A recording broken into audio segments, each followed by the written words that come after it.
Bismillahirrahmanirrahim. Assalamualaikum warahmatullahi wabarakatuh. Di sini kami membuat PKM proposal tentang pembuatan robot penyiram tanaman otomatis yang beranggotakan Dimas Rahmat Ramadan, Andres Setiawan, Dava Iksani Pratama, dan Muhammad Al-Farizi. Selanjutnya ada latar belakang. Robot adalah seperangkat alat mekanik yang bisa melakukan tugas fisik baik dengan pengawasan dan kontrol manusia ataupun menggunakan program yang telah didefinisikan terlebih dahulu, kecerdasan buatan. Pada umumnya robot berfungsi untuk mempermudah pekerjaan manusia, dan tumbuhan merupakan salah satu makhluk hidup yang membutuhkan air untuk perkembangan hidupnya. Tanah yang subur merupakan salah satu syarat agar tanaman dapat tumbuh dengan baik. Tingkat kesuburan dapat dipengaruhi oleh intensitas air yang dikandungnya. Robot penyiram tanaman merupakan sebuah robot yang dapat melakukan penyiraman secara otomatis yang bertujuan digunakan dalam ruangan seperti perkantoran, pelayanan umum, sekolah, dan perguruan tinggi. Robot penyiram tanaman ada yang menggunakan joystick untuk pergerakan robot. Pada penelitian ini mengembangkan robot agar dapat bergerak secara otomatis. Robot ini dapat bergerak secara otomatis menggunakan metode pendeteksian, penghalang pergerakan, dan pembacaan warna pot dan Arduino Uno sebagai otak program. Sedangkan Android untuk menerima hasil kelembaban tanah berdasarkan pH tanah yang sudah diset sesuai kebutuhan tanaman. Alat ini juga dilengkapi RTC sebagai pengatur waktu, jam, dan tanggal pada alat, adapun relay sebagai pengatur pompa air. Metode pendeteksian penghalang atau dinding menggunakan sensor ultrasonik yang bertujuan untuk mengetahui jarak penghalang pada robot. Pembacaan untuk warna pot menggunakan kamera webcam, dan Raspberry Pi 3 digunakan untuk mengontrol proses pendeteksian penghalangan, pembacaan warna pot, dan pendeteksian pergerakan. Rata-rata presentasi error pembacaan jarak pada sensor ultrasonik adalah 5.279%. Pendeteksian penghalang pada pergerakan robot baik maju, belok kiri, dan belok kanan adalah 100%. Rata-rata keberhasilan robot dengan 4 posisi penyiraman adalah 75%. Dari hasil pengujian, maka robot penyiram tanaman dapat digunakan untuk perawatan tanaman khusus.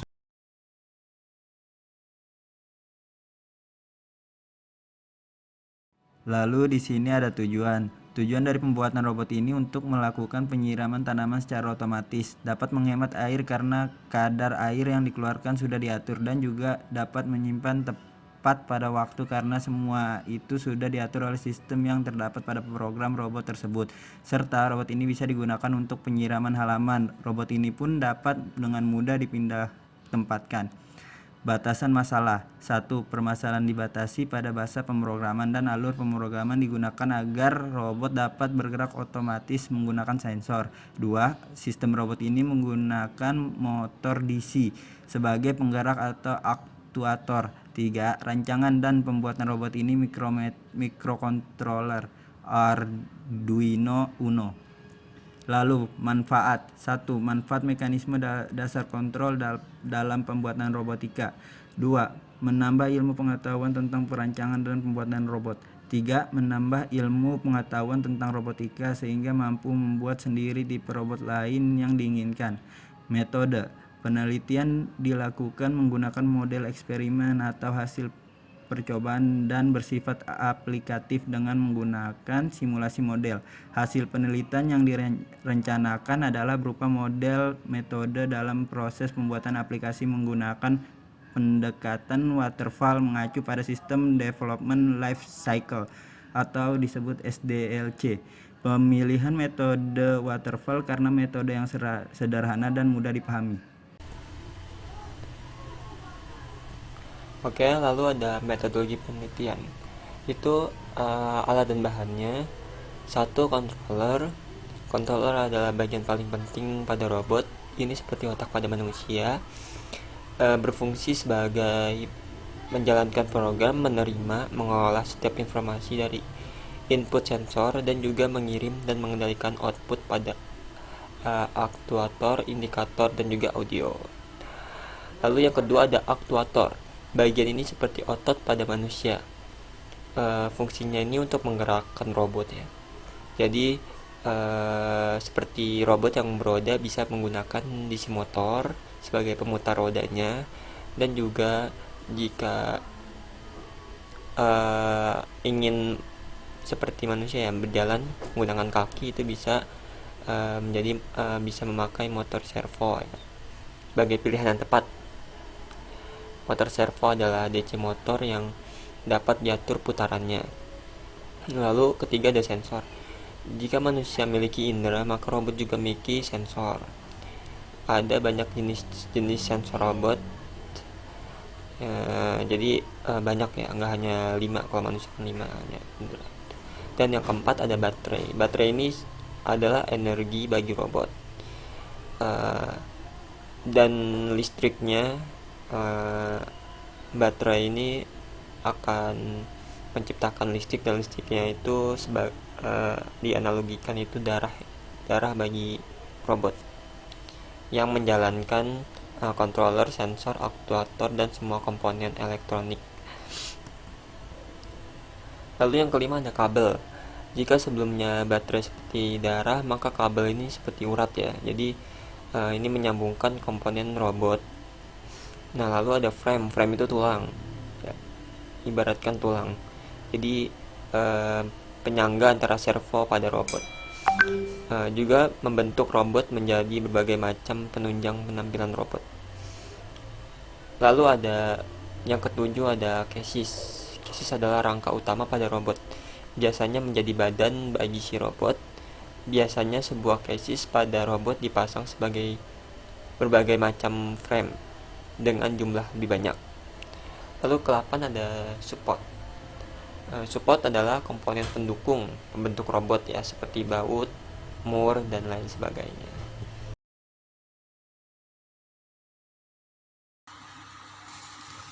Assalamualaikum warahmatullahi wabarakatuh. Di sini saya akan meneruskan dari halaman 6. Implementasi terbagi jadi 4. Yang pertama, penyetingan pada program robot. Penyetingan pada program robot ialah setelah memutuskan apa saja yang ingin disertakan dalam file robot txt, maka langkah selanjutnya adalah membuat file tersebut. Robot txt WordPress dapat diedit baik dengan menggunakan plugin atau secara manual. Di sini kami akan membahas cara membuat robot txt WordPress dengan 2 plugin yang paling banyak digunakan serta langkah menguploadnya. Yang kedua, menggunakan plugin Yoast.io. Yoast.io adalah plugin yang sering kami gunakan karena kemudahannya. Karena itulah kami memanfaatkan plugin ini untuk membuat file robot txt. Setelah plugin diinstal dan diaktifkan, lalu buka CEO, buka TextTool di dashboard dan cari opsi file editor. Yang ketiga, menggunakan plugin All-in-One SEO Pack. Cara setting robot txt di WordPress juga bisa menggunakan plugin All-in-One SEO Pack. Plugin ini menawarkan sebagian besar fitur yang juga di plugin Yoast.io, namun ada beberapa orang yang memilih plugin Yoast karena lebih ringan. Selama Anda ingat mengaktifkan robot txt, membuat file dengan plugin ini sangatlah mudah. Setelah mengaktifkan plugin, buka All-in-One SEO, lalu Feature Manage melalui dashboard. Yang keempat, membuat dan mengupload file robot txt WordPress melalui FTP. Ya, jadi di sini udah di akhir penutup. Robot penyiraman tanaman merupakan rangkaian robot yang bisa dikatakan paling sederhana yang dapat dibuat sebagai langkah awal untuk berkecimpung di dunia robotika. Robot ini menyiram tanaman pada waktu yang ditentukan. Alat penyiraman tanaman otomatis berbasis Arduino Uno. Ini dibuat untuk mempermudah pekerjaan manusia dalam hal menyiram tanaman menggunakan sensor kelembaban tanah, kemudian diproses oleh Arduino Uno dan diinstruksikan kepada Android untuk menampilkan kelembaban tanah sesuai dengan pH tanah, apa kering, lembab, atau basah, sesuai dengan pembacaan dari sensor kelembaban tanah dalam bentuk nilai pada Android. Untuk memperbaiki dan mengembangkan penyiraman tanaman otomatis dengan berbasis Arduino Uno ini adalah sebagai berikut. Di sini ada 3 contoh. Yang pertama, notifikasi kelembaban pada tanaman dapat dikembangkan dengan pesat yang dikirimkan secara otomatis melalui web. Yang kedua, penambahan RTC akan lebih menguntungkan karena dapat menyiram tanaman agar lebih terjadwal. Yang ketiga, penambahan sensor level air agar dapat peringatan tangki penyimpanan air habis. Sekian dari kelompok kami. Selebihnya mohon maaf apabila ada salah-salah kata. Wassalamualaikum warahmatullahi wabarakatuh.